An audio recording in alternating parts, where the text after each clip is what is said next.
So what is up, YouTube? Welcome back to the channel once again. You know I appreciate having you here. Stick around for the video. It's all about this today. It's a first impression review of the Honda X-ADV 750 super scooter adventure off-road kind of travel touring thing. I may have made that last bit up, but you know what I mean. Stick around for the video.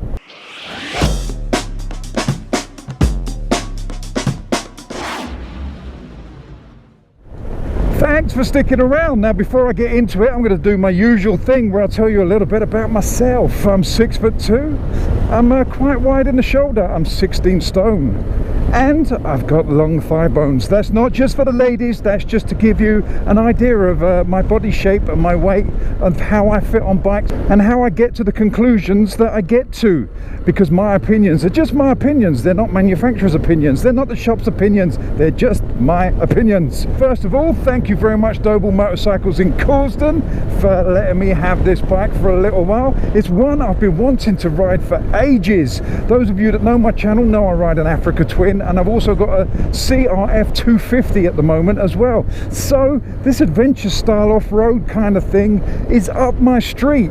However, this is a scooter in an adventure style. I mean, come on.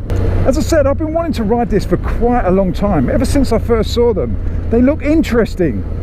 They're based on basically the NC750X, the NC750S, the Integra. What I'm saying is they've all got the same engine. It's a 750 engine. This comes in only one, guys, and that is DCT. For those of you that don't know, it's a dual clutch gearbox, basically, dual clutch transmission. If you want to know about that, go and Google it, go on YouTube, go and find out the ins and out of it. Now when I get further along in the ride, I'm going to stop somewhere, pull over, and we're going to have a little bit of a look around the bike. We're going to check out the dash, we're going to check out under the seat and have a little closer look all round to see all the little bits and details that we can kind of hone in on, and I'll tell you my opinions and what I think of them. Right now, this bike I can't actually go and throw around and go crazy on because it's only done 6 miles. Therefore, the tyres have only done 6 miles. So I'm not going to throw it into the bends. I'm not going to go crazy because I'm not 100% trusting these tyres. So we're going to kind of do a cruise on this. But then that's what this bike's about. It's not about hooning around the streets. It's about cruising, chilling out, relaxing. Almost went into a Fresh Prince song then. Out, maxing, relaxing, or cooling on. So we're gonna cruise around a little bit. That sounds wrong. I'm starting to sound like George Michael. We're gonna cruise around as in relax and chill out. Take it up to where I need to take it, have a look round, then cruise back. So first impression, I like it. I like it a lot, but then I kind of knew I was going to like this because I've had big scooters in the past. Don't shoot me down. Don't get in that comment section and put me down. Big scooters have their uses. They're handy. They really are handy. And I would say this is the only adventure touring style scooter anywhere on the planet. It's a bold move by Honda to come out with this. Now the engine's tried and tested. The 750 lump in this married to the DCT gearbox has been around for a while and it works perfectly well. It suits a scooter. A scooter is supposed to be automatic, and instead of sticking the brake lever down here like it does on a normal bike, it's got it up here as a scooter. Now if I've got a DCT gearbox, I kind of want my brakes up here. I want my legs to be free. I don't know what for, so I can do that. I don't know. I don't know what I want my legs free for, but I like my legs free. Especially if you're moving around in traffic, you don't have to worry about covering the back brake with your foot. So you got both feet available for if you get a little bit unsteady. So if you're not 100% confident, then you can paddle around on this when you're moving it around at very slow speeds. Although you shouldn't have to, because it's very well balanced. The center of gravity on this is really, really, really, I'll put an extra really in there because it is really low. And you can feel it on the move. Although it's quite a heavy bike, I think it's around the same weight as my Africa Twin. So you can see how heavy it is, but there's a lot to it. It's a bulky bike. It feels bulky, it feels substantial, it feels not heavy as in you can't throw it around, it feels heavy as in well built, as in solid. And I do like the brakes up here. I like the fact that you've got front and rear brakes on the handlebars, because you can take, not liberties, you can take, I think I just have more feel through my hands than my foot. If that makes any sense whatsoever. It's just me. I just prefer it. I like the back brake there. It reminds me of when I was a kid on a BMX, that's why. It's the youth in me coming out. I'm reminiscing. Now, a little bugbear straight off the bat. This is not a bad thing. It's probably because I've ridden other bikes, and on the Africa Twin I'm spoilt for leg room. But on this, it's not that I don't have leg room, it's the seat doesn't give me enough room to move completely back to where I want. I want to move slightly further back. It's not really bad. I'm trying to say this without making it sound bad. This is more because I've got long thigh bones. I like to sit slightly further back. It's only probably that. However, saying that, you can get away with it because on the footboards you can actually put your feet up front like that. If I do that, it's nearly perfect. Nearly. It's not spot on, it's nearly perfect. If you're 6 foot or below, even if you're my height, if you've got shorter legs, it'll be fine. It's just my body shape doesn't suit the ergonomics of this as much as I would like it to, considering it's quite a big bike. Wind protection is by this screen here. I've got it on its lowest setting at the moment. You might be able to hear a little bit of wind noise, and down here you get more wind, but it's a purer wind. I should put it up now. You can do it on the fly. So that's on its highest setting. I mean, I've slowed down now, but I can feel the turbulence hitting me on the peak. I've got an adventure style crash helmet on, so that doesn't help. So if I stick it back on its lowest, it's a lot better sound. Although I've got more wind, it's more comfortable. Mirrors are pretty good. I can see behind me. I don't see too much of my elbows, which is nice. Always like to look at the pretty faces following me around, my stalkers. This is a really nice bike to cruise around on. As I said, married with the DCT gearbox, this is an everyday bike. This really is an everyday bike. Stick a little bit of luggage on it, go away for the weekend, you can go touring. It's the best scooter I've ridden. I mean, that's saying a lot. It's got decent forks on it, it's got decent suspension. It's not actually built as a scooter, it's built as an automatic motorcycle, so therefore it handles more like a motorcycle. So you don't get that hinge in the middle. I've ridden some big scooters. My old 600 Silverwing used to handle like it had a hinge in the middle. It would squirm all over the place. Not to the fact that, well, I think I was going to fall off, but it just felt weird. It felt like the handlebars were going opposite ways to where the back wheel was going. It's like this. It was really bizarre. Whereas this, it feels solid. It feels really, really solid. And I don't feel like I'm riding a scooter, and that's probably the biggest compliment you can pay this. It doesn't feel like a scooter. It feels like a legitimate motorcycle, just with an automatic gearbox. Now, this road's quite bumpy, so what we're going to do is see what the suspension's like and see how it handles these little country lanes, because this is where I personally ride. So I take it on the rides that I like to do. I take it down the roads that I like, because that's what I can base my opinion on. I will compare it to other bikes in my mind. So I think you know where I'm coming from. You kind of forget you're on a scooter. It's so easy. It's so easy to ride. You really do forget. It's a wonderful machine.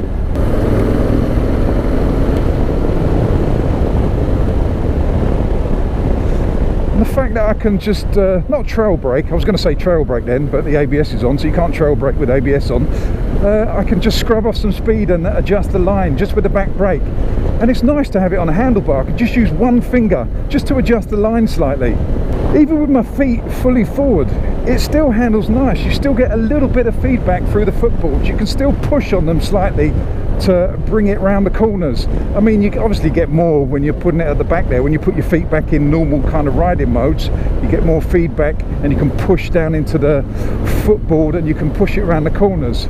I would say though, when I've got my feet back, it makes it a little bit more cramped. It feels like I'm on a lot smaller bike than I am. Right, so let's take it into the car park and give it a little walk round. I think you already knew where I was going. If you watched my videos before, you will know I'm coming into Box Hill. This is Riker's Cafe at Box Hill, a big, well-known motorcycle hangout. I'm going to stick it in a rear car park. We're going to have a little look round, and I'm going to show you more about this, the X-ADV. So here we have Honda's X-ADV super scooter. That's what I'm going to call it, a super adventure touring scooter. It's bloody good. Riding down here, just that a little ride, I have to say, it's bloody good.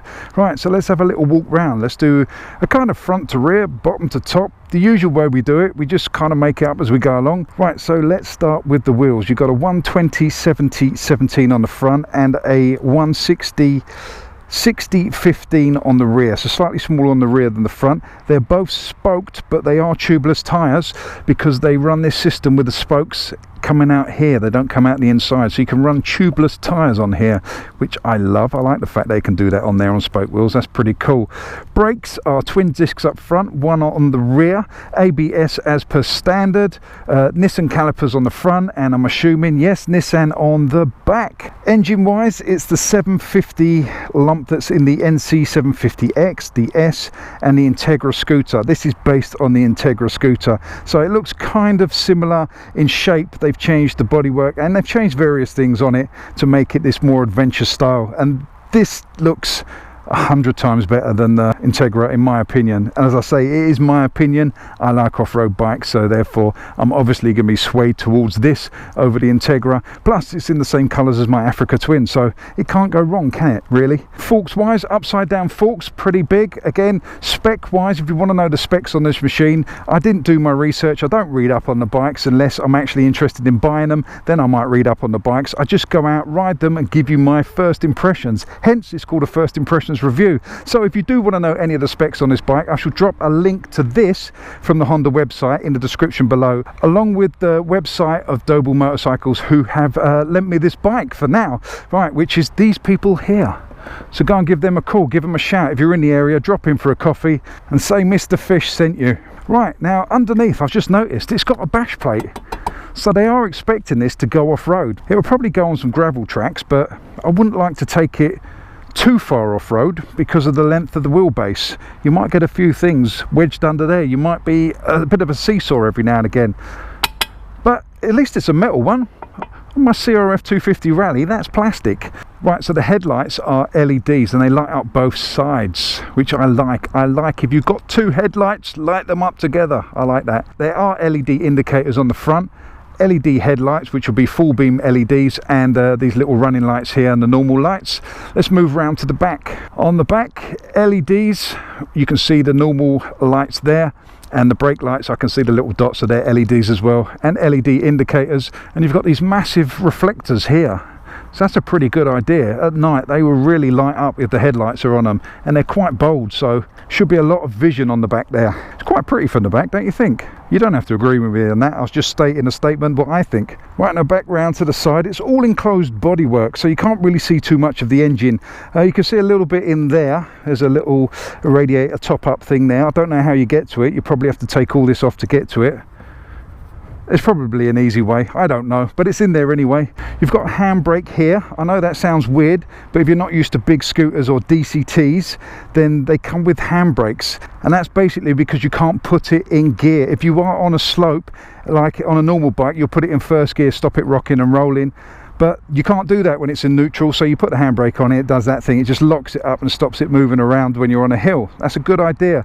You got your oil thing there. I don't know what that's called. Oil dipstick, that's the word. A bit like me at the moment, I can't even remember what it's called. So the only dipstick here is well, there's two of us. There's that dipstick and this dipstick. I like this detail here. That's actually aluminium, X-ADV written on there, and I like the rear foot pegs, the way they're integrated into that, so when you're not using them they're pretty cool.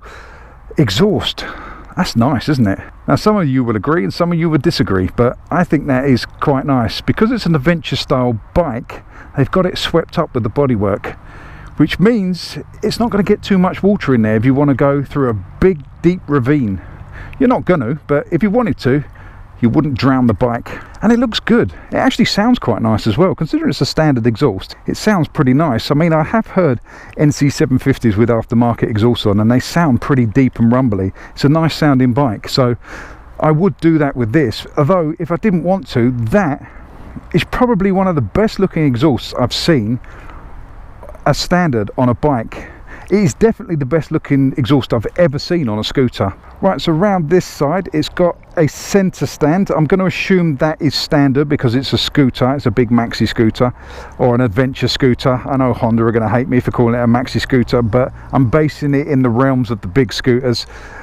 So I'd say that comes as standard because they all come as standard on these sort of bikes. It is chain driven. This is not belt driven. This is not a roller system. This is not like a standard scooter where you just rev it and it just continually goes up on the rev range until you get to the speed. This has actually got a proper gearbox on it. That's why I like it so much. It doesn't feel like a scooter. It's the same gearbox as the Africa Twin, the NC750s, the Goldwing, the Cross Tourers. Not as in it's exactly the same, but it's based on the same gearboxes. So that's pretty sweet. Right, so let's check out the dash and handlebar area. Right, now I need to start the bike, but I don't know where the key is. Does anyone know where's the key? Where do you put the key? Where'd you put the key? Oh, it's keyless. Do you see what I did there? It's like acting. That was like acting. I think that deserves an Oscar. It's keyless ignition, so it's all set through here. So as long as you're within 1 meter, it'll all operate. You've got a few lights here, you've got the dash here, and you've got all these controls here, right? So let's go through these. Right, to start it, push that down, and you get this little activation light here. This goes blue, so you know this is within range.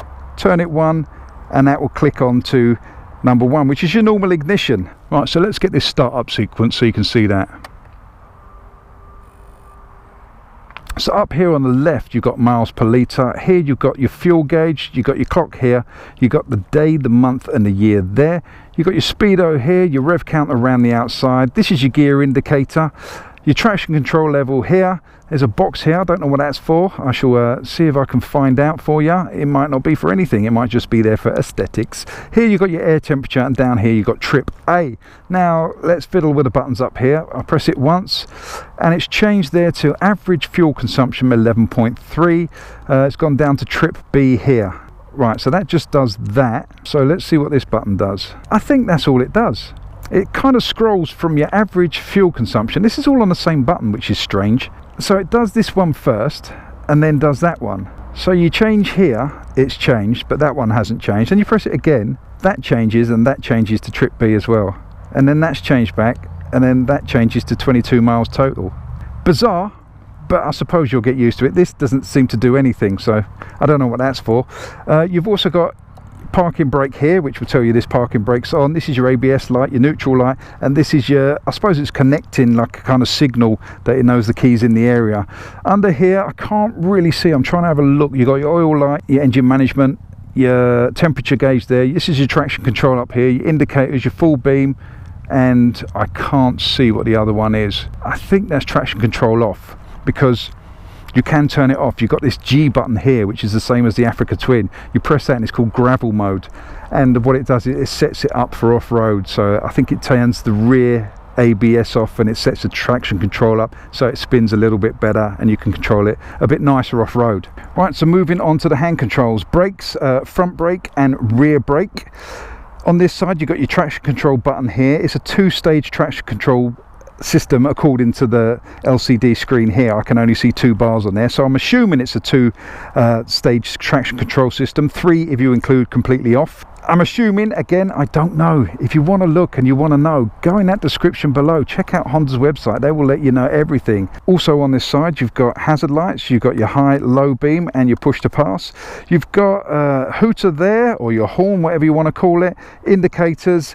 You've also got on this side a plus button and a minus button. They are gear shift buttons and they run with the DCT gearbox. It means you can run this in manual mode, and if you do that, that's an upshift and that is a downshift, which you don't get on many scooters, let's face it. So that again is another bonus. Both the levers are adjustable. I forgot to mention that just now, but they're both adjustable. So on this side you've got your kill switch, you've obviously got your front brake, you've got your starter button, and you've got your DCT gearbox selector. Now neutral is an N, funny that, isn't it? And then you've got drive and sport mode. Sport mode basically makes it a little bit more peppy, and it sort of like gives you longer in the revs, it changes down quicker, things like that. Whereas drive, I tend to keep these things in drive unless I'm actually going out and having a play, but on a day like this where I'm just cruising around, just stick it in drive and it does everything you need it to do. Right, so in the center where the ignition is, you've also got your controls for your fuel and your seat. So if I press that down, it's acknowledged that the key is in range, so therefore I can use the facilities of the bike, so to speak. So fuel is that one, which is there. Not sure of the size of the tank, again check the description, go and check out Honda, it will all be on there, but that's where you put your fuel in, nice and simple. And then under the seat you just press that one, it releases the seat and you just pull that up, and you've got a space for at least 1 crash helmet there, maybe 1 crash helmet and a sandwich, who knows, depends how big your head is really, but you can get quite a bit of stuff under there, so that's handy. So it saves you carrying a rucksack around with you. It's on a hydraulic system so it stays up and it's nice, and it is it's a pretty decent space under there. Right, is there anything else you need to know about this bike? You can ask me questions. You can drop a question in the comment section below. If I know, I'll tell you, or if I can find out, I will find out, then tell you. So let's just get back on and ride it, because that's what it's all about. That's what bike life is about. It's about riding. So there we go, stand up, and all you got to do is press this button here and it will click into D mode. Ah, that's what that button's for. It's the DCT gearbox mode, so it'll tell you D mode. And if I hold it down, sport. So it's got 3 levels of sport mode. So you can, if you hold it down, I'm guessing, yeah, it would change that. So you got D mode, sport mode. It's on level 1. I don't know whether that's the most intrusive or the fastest. I'm not sure. So if I hold that down, 2, and hold it down again, that would be 3. You've also got on the back here is the automatic and manual button. I didn't go through that when I went through the dash, sorry about that. But if you press that, that's turned it completely off. So now I'm assuming it's in manual. So if I press that again, and it's now into drive mode. So that's what I'm going to ride in. Sorry if that is a bit complicated, but you get used to it. If this was my bike, I'd probably take it off-road and see what it was like, but it's not. It's only done 10 miles now, something like that. Oh, it's done 22 miles in total. So I'm not going to take this off-road. It's not my bike, it's the shop's bike, so you'll have to look at other websites for that. But I'm sure it'll be okay on like gravel roads or very hard packed stuff if they're quite smooth. I wouldn't take it on a motocross course, but then again, I think we all know it's not designed for that. It's designed for this, just cruising around, enjoying the countryside. I mean, this is how nice this bike is. I mean, look, you can ride side saddle and just look at the view. You can't do that with many other bikes. Now, one of the sticking points of this bike, and it's probably in everyone's mind, and that is the price. This is very expensive. Or is it? No, it is. There was no other bit to that. I just thought I wanted to create a little bit of drama. Most people want to know why this bike is so expensive. And to tell you the truth, I don't know. I don't know why it is so far up there in money. It doesn't, I don't know, because it's based on the 750. So if you compare it to the 750X and S, it's bloody expensive. But having said that, if you gave me the choice of this or the 750X, do you know what? I'd pay for this. I'd spend the extra money and I would pay for this. I don't know why. Maybe because I like things that are a bit different. This is quirky. This is thinking outside the box. Honda have grown some bollocks basically, and they've said we're going to make something that's not normal. We're going to make an adventure scooter. Think about that for a second. The title, Adventure Scooter. They probably don't call it a scooter, they probably call it a motorcycle, but for the sake of this, it's a scooter. The back brake's there, it's a scooter. I like that. I like the boldness. I like the cojones of Honda on this one. An adventure scooter. And do you know what? I would go on an adventure with this. If I was on an Integra, all I want to do is ride into the city, take my briefcase, maybe go to work, go back, but go to the pub, that sort of thing. This, I want to go somewhere on it. I want to pack some luggage on this and get out there and go and explore. And I suppose for the reason of that alone, that it makes me want to get on the bike, it makes me want to get out there and do something that's just not normal, I'd pay the extra money for this. It's a weird one, but it kind of draws me in. No, baby, no, baby, no, baby.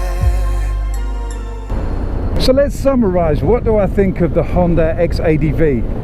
All in all, pretty good package. I like the DCT gearbox married to this configuration. It makes sense. Handling wise, it is okay. It is a long wheelbase, so it's a little bit slow turning than what I'm used to, but you do get used to it. You just have to take corners a little bit easier. You have to cruise a bit more.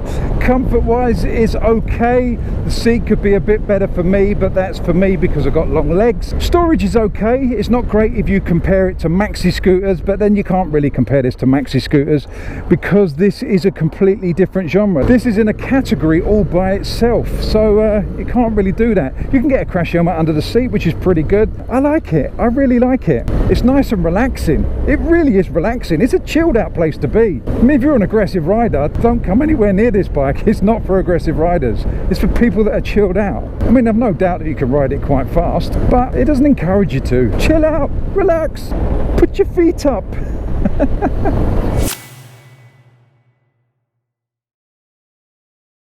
I don't know what it is with this bike. There is something that's bugging me, and I think it's because of the styling. I think it's because it encourages me to do so many things. I look at it and I just want to get out there and do stuff. But at the heart of it, it's a scooter. Now, normally when you get on a scooter, they don't sort of like shove you in the face and say, come on, let's go on an adventure. They say, just fill me up with some stuff. We can go on for a weekend away. It's going to be chilled. We're going to be cool. Now, this bike does that. It wants you to go out for the weekend. It wants you to go and chill. It wants you to be relaxed. But when you look at it, it kind of tries to get you excited about it. And I'm not sure if that works. I like the looks of it. I really like the looks of it. But when I get on it and ride it, it doesn't match up to the excitement I felt before I got on it. Now, don't get me wrong, I'm not saying this is dull, this is boring. I'm not saying any of that. What I'm saying is, it's like you meet the woman or man of your dreams. They're absolutely stunning looking. But when you talk to them, they're ever so slightly dull. So it kind of puts you off. But you still want to kind of get with it. It's like that sort of thing. It's just a weird thing. Maybe it's just me. Get out there and test ride one yourself. Let me know what you think. This bike has confused me. It really has confused me. It has spun my brain around. I'm not exactly sure what to think of it.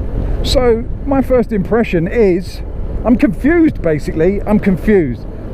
I really like it. I really like it.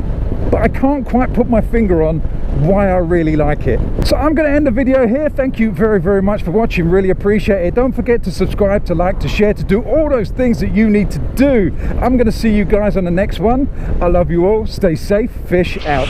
Get all your bags, get out my house. I don't want your stuff around. I never did you wrong, but you did me wrong. So go ahead, get gone. Get all your bags, get out my house. I don't want your stuff around. I never did you wrong, but you did me wrong. So go ahead and